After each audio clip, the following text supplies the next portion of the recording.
Matt Miguez has plenty on his mind, and he's ready to share it with the world. It's time to hear the Miguez Mindset.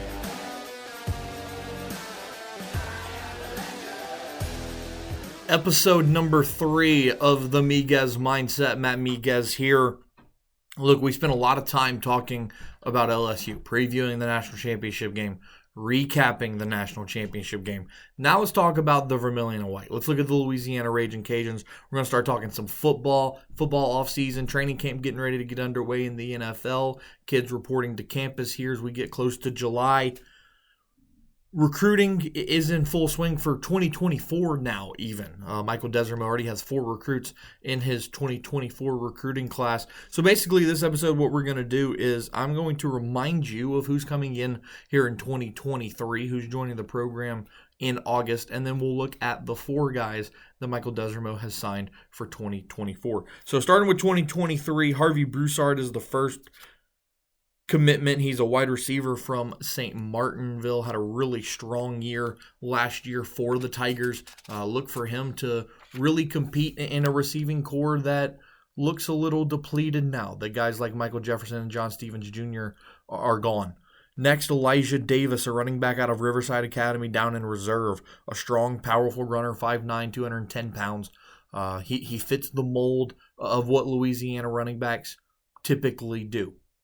A lot of speed, a lot of power in the first level, and he's going to provide a lot in a running back room that is going to be missing Chris Smith, but you do get a powerhouse like Zylan Perry coming in 2023. Cooper Fordham, an interior offensive lineman out of Jacksonville, 3-star recruit, 6'2", 260 pounds. Look, the Cajuns need more offensive line help, and I think he's going to do a nice job of providing it. He played for a good program down in Jacksonville, and he will look to contribute immediately for the Ragin Cajuns. Jeremiah Moses, a cornerback out of Belle Chase, 3-star recruit as well, 6 foot, 175 pounds. He was the 52nd rated player in the state of Louisiana. Good, strong defensive corner, long reach, good hands. He's a guy that I think could contribute as well. You're losing a lot in your secondary with Eric Guerrer and others.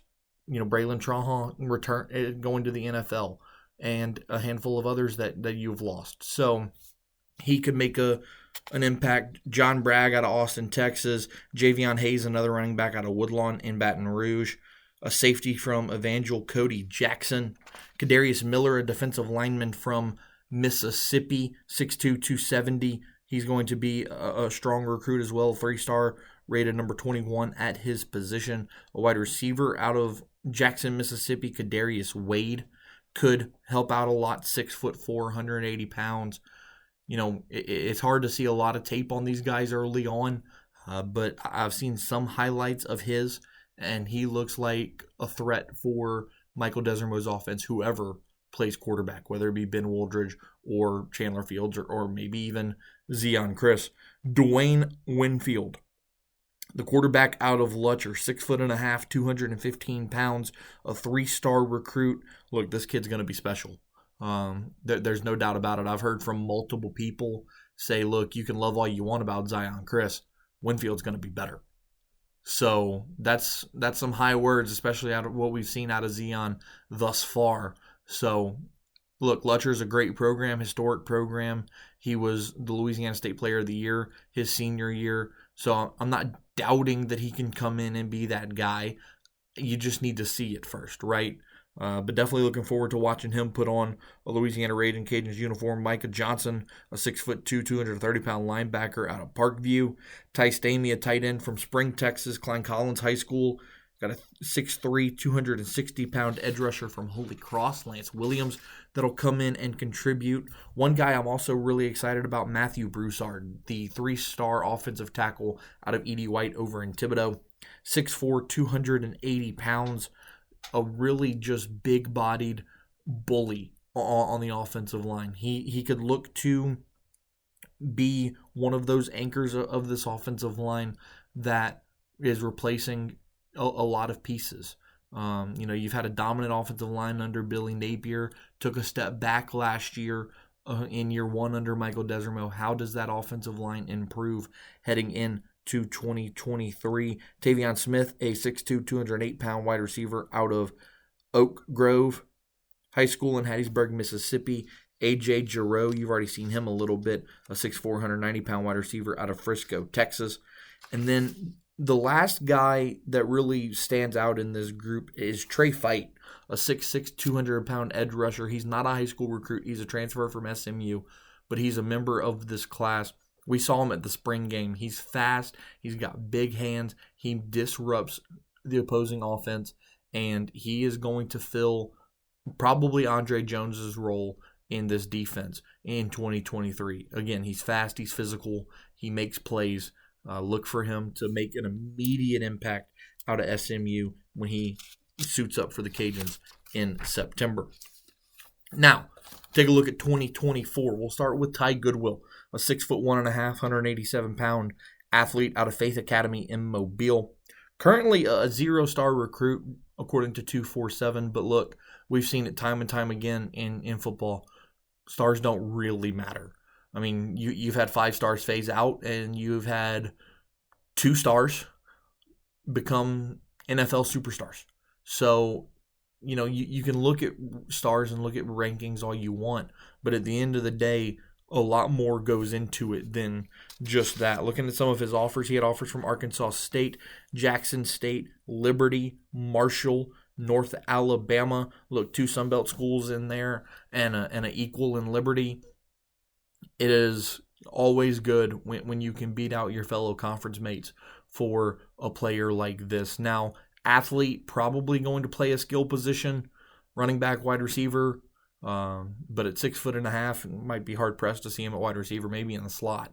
But, you've got a lot of good skill positions already for the Ragin' Cajuns. So how does he fit in next year will be interesting to see. But once again, a good, strong athlete out of Mobile, and he could look to make an impact next year. Avery Demery, a 6'1.5", 169-pound corner out of Manville, Texas.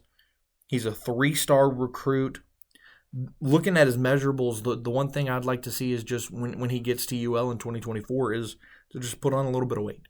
169 is not very big for a strong physical corner. I'd probably like him to be around 180, 185. So not much weight, 15, 20 pounds. Could make a big difference for him. Some of his offers came from Louisiana, Air Force, Arkansas State, Brown, and Central Arkansas. He had 11 offers and chose to roll with the Louisiana Ragin' Cajuns. This next recruit is one that's just so intriguing to me. Daniel Beal out of Catholic Baton Rouge, 6'2", 190-pound quarterback. His junior year threw for 2,000 yards as he led the Bears to a state championship. He's a 3-star recruit, again, out of Catholic High in Baton Rouge. Had offers from Colorado State and Louisiana Tech, as well as Louisiana. He was also being recruited by LSU, Mississippi State, and Florida State. As a sophomore, he led Catholic to a 12-1 record and the Louisiana Division I state championship, had a touchdown-to-interception ratio of 17-4, and completed about 55% of his passes. Now, that completion percentage isn't great, but this is a guy that's going to come into this program, and by then, Chandler Fields and Ben Woldridge will probably both be gone. You'll have Zion Chris, you'll have Dwayne Winfield, and then you'll have Daniel Beal. So it'll be interesting to see how he fits into that quarterback room if he stays around, because clearly, he was being looked at by some bigger name programs, 2 programs in the SEC and 1 in the ACC. So it'll be interesting to see what he provides to Michael Desormeaux's offense, and really and truly how long he stays around if he can't carve out a spot for himself with both Winfield and Chris ahead of him. And then lastly, Shamar Welch, a 6'1", 170-pound corner out of Mobile as well. McGill-Tulane High School, great program there in Alabama. A 3-star recruit, according to 247 Sports. Again, 6'1", 170, fast, long arms. He has offers from Louisiana, Stetson, West Virginia, and South Alabama. Look, South Alabama didn't officially offer him, but you're right there in South Alabama's backyard. So for Louisiana to go in there and pull this kid is huge. West Virginia also a really good Big 12 program, so always good to beat out Power 5 programs for talent. Also, talking about the Louisiana Ragin' Cajuns, I do have to mention that Jordan Brown did commit to Memphis. He entered the transfer portal earlier this month, decided to go elsewhere, commits to Penny Hardaway and the Memphis Tigers. Look, I'm not a fan of the move for Jordan. I think he was better fit to stay at Louisiana for one more year. But if he feels like he can go, make more NIL money or contribute in a better way in a bigger conference in the American, I mean, more power to him. He averaged 19 points a game this past year to go along with almost 9 rebounds a game.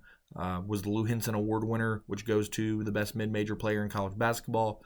Was influential in the NCAA tournament. Nearly helped the Cajuns knock off Tennessee in that 58-55 game.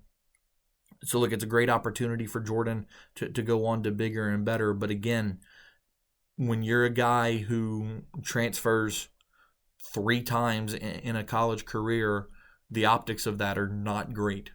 The optics of it is that it kind of shows a lack of commitment. It shows a lack of loyalty. But I don't know that that's the case. I obviously I don't know Jordan personally, but the few times that I've interacted with him from a media standpoint, he seems like a good young man, and I think he's going to go do good things at Memphis, and obviously no ill will after everything he contributed to the Louisiana Ragin' Cajuns basketball program. So we wish Jordan Brown nothing but the best. Coming up on Friday, we're going to talk Houston Astros, struggling a little bit right now as you approach the All-Star break. What moves are they going to be looking to make at the trade deadline, and how can they get better? That's coming up on Friday's edition of the Miguez Mindset. We'll see you soon.